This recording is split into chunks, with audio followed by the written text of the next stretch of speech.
Bonjour. Aujourd'hui, je voulais vous montrer la réalisation d'un packing shot, c'est-à-dire prise de vue d'objets en vue d'une réalisation d'un catalogue.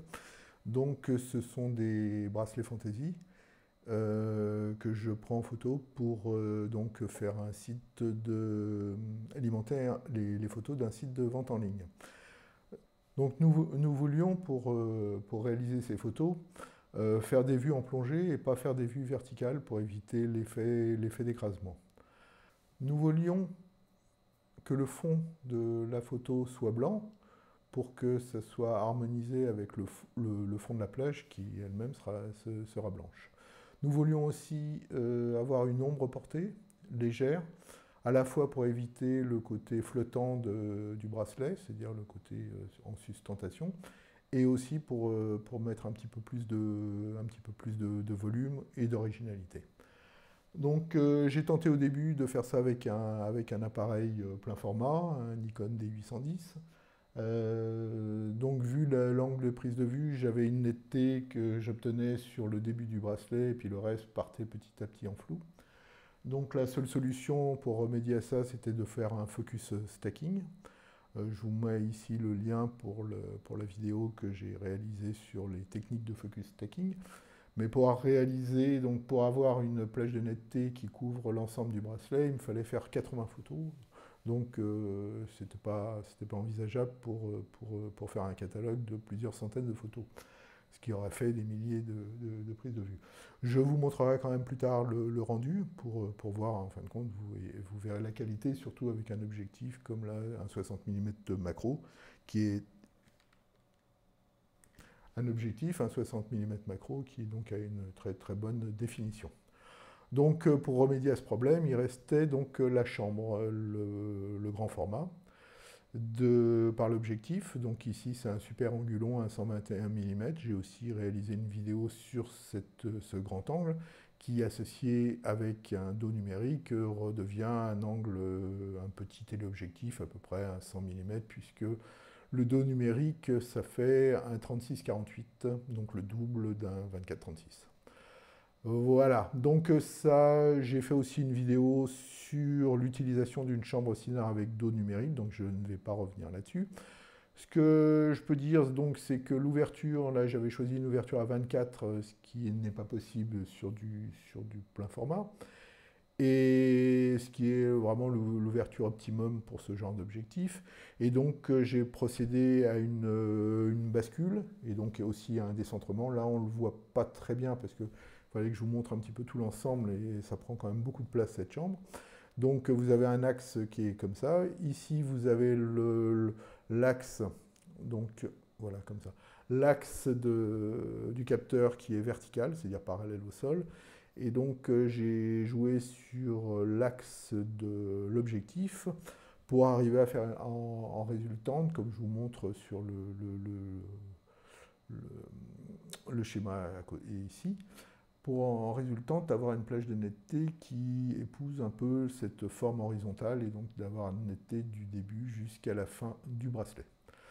Voilà à peu près tout ce que je pouvais vous dire. Donc je vais vous montrer le rendu de ces deux photos, sachant bien sûr que ça c'est un vieil objectif qui a été conçu pour de la photo argentique et pas de la photo numérique, donc qui n'a pas la même précision et le même rendu qu'un objectif moderne comme celui-là. Par contre, il a un rendu qui est particulier, une restitution des couleurs qui est bien, et dans le cadre de ces prises de vue, ça convenait parfaitement. Donc nous nous retrouvons devant l'ordinateur pour que je vous montre un petit peu le résultat de toutes ces photos. Donc nous nous retrouvons devant l'ordinateur pour vous montrer un petit peu pour vous montrer les photos résultant des différentes prises de vue. Donc je vais commencer avec Helicon Focus. Donc voilà une photo de la pile. Donc là, on voit qu'on a une netteté qui est parfaite sur le fond du bracelet, sur toute la partie du fond du bracelet. Par contre, on a une netteté, on a un flou assez important au début de l'image. Et si on va à l'opposé, on aura la même chose. C'est-à-dire qu'on aura une netteté peut-être un peu moins prononcée, mais on aura une netteté grande ici et un flou au fond. Donc pour remédier à ça, j'ai pris donc 82 photos pour avoir une netteté sur tout l'ensemble. Je vais vous montrer donc le rendu.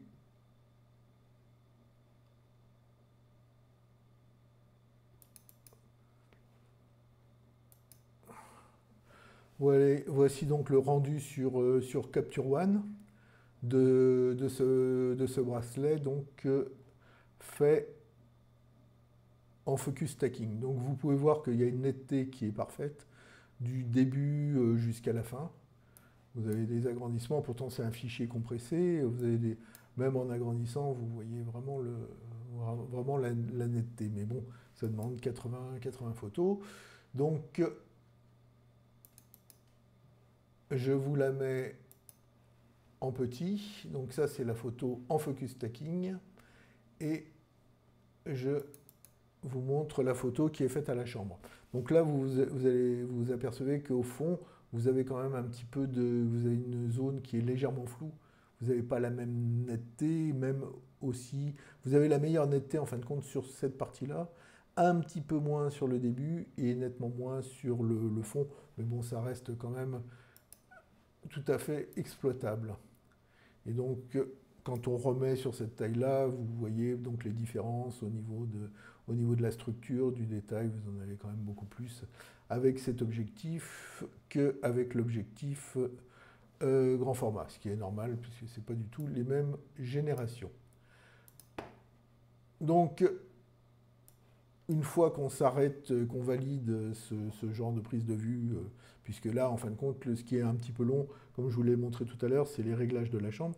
Une fois les réglages qui sont faits, j'ai créé un masque de positionnement et après tous les bracelets rentrent dedans et je n'ai juste qu'un tout petit ajustement de mise au point à faire pour chaque prise de vue. Donc je vais vous montrer sur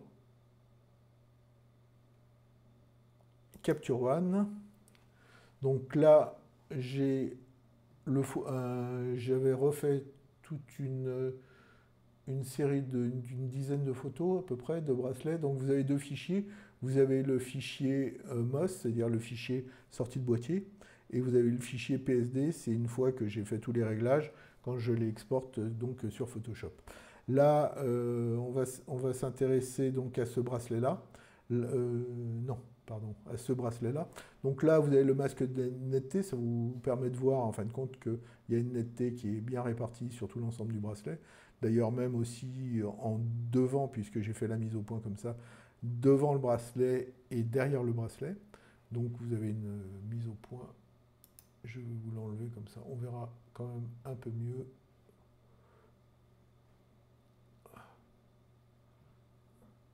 Voilà. Donc voilà le bracelet sorti de boîtier et avec les réglages que j'ai fait. C'est-à-dire que j'ai fait en fin de compte un réglage commun pour toutes ces photos que j'affinais après en fonction de chaque modèle où je mettais un petit peu plus de luminosité, un peu moins en fonction des matières puisque je vais avoir des perles qui sont plus ou moins colorées. Donc je prends le fichier d'origine. Donc j'avais décidé de prendre une balance des blancs automatique. J'ai pris une balance des blancs flash, comme vous voyez ici, puisque j'avais beaucoup plus de mal avec le sélecteur d'arriver vraiment à faire les couleurs. J'avais souvent des tons trop rouges, trop orangés, et donc qui étaient faussés par rapport aux couleurs naturelles. Et donc j'avais quand même il fallait absolument que je respecte les coloris, puisqu'il faut qu'une cliente ne se retrouve pas avec un bracelet qui n'est pas la couleur de ce qu'elle avait vu sur le site. Donc voilà un petit peu tous les réglages. Donc j'ai fait des réglages de luminosité, j'ai descendu la saturation pour toutes ces photos. J'ai fait des réglages un petit peu d'exposition. J'ai rajouté du blanc. J'ai corrigé souvent un peu le voile pour redonner un petit peu de peps. Qu'est-ce que j'ai fait d'autre? C'est à peu près tout. Et correction du voile. J'ai mis un peu de structure, légèrement. Voilà donc le résultat et voilà les fichiers que j'ai exportés ensuite sur Photoshop. Donc nous allons passer sur Photoshop. Donc toujours avec cette photo. Donc ça c'est l'image finale. Je vais vous la décomposer pour vous montrer un petit peu tout ce que j'ai fait. Donc je vais enlever ça, je vais enlever ça, voilà. Donc la première chose que j'ai fait, c'est un détourage, donc avec l'outil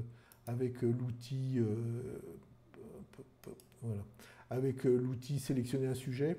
Donc après les seules choses que j'ai eu à faire, que des fois il ne me prenait pas, c'est les ombres. Donc j'ai repris les ombres petit à petit pour les, vous voyez, pour les détourer, puisqu'ils ne me les prenaient pas de cette manière-là. Une vidéo très intéressante de la chaîne Subli Photo sur, en fin de compte, sur un calque qu'on travaille sur Photoshop avec un rendu, donc je ne dis pas de bêtises, c'est densité couleur moins. Donc c'est-à-dire qu'en fin de compte, on fait un calque, voilà, on fait un calque noir au-dessus de la photo, et après on utilise donc concret, donc on passe de normal en, je ne vais pas le recommencer là, mais en densité couleur moins, et après avec le pinceau, en passant le pinceau avec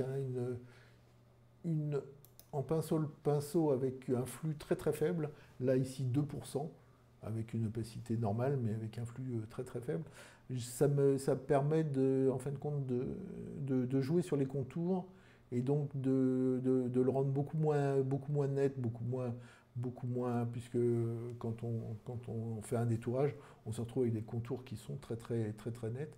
Et donc cette technique m'a permis en fin de compte d'adoucir beaucoup les contours. Voilà. Donc ensuite j'ai rajouté donc un calque blanc qui est blanc pur, c'est-à-dire pour que je ne retrouve pas de différence avec le fond de la page du site internet. Et ensuite, alors je vous enlève les deux filtres et je vais vous les remettre. Voilà.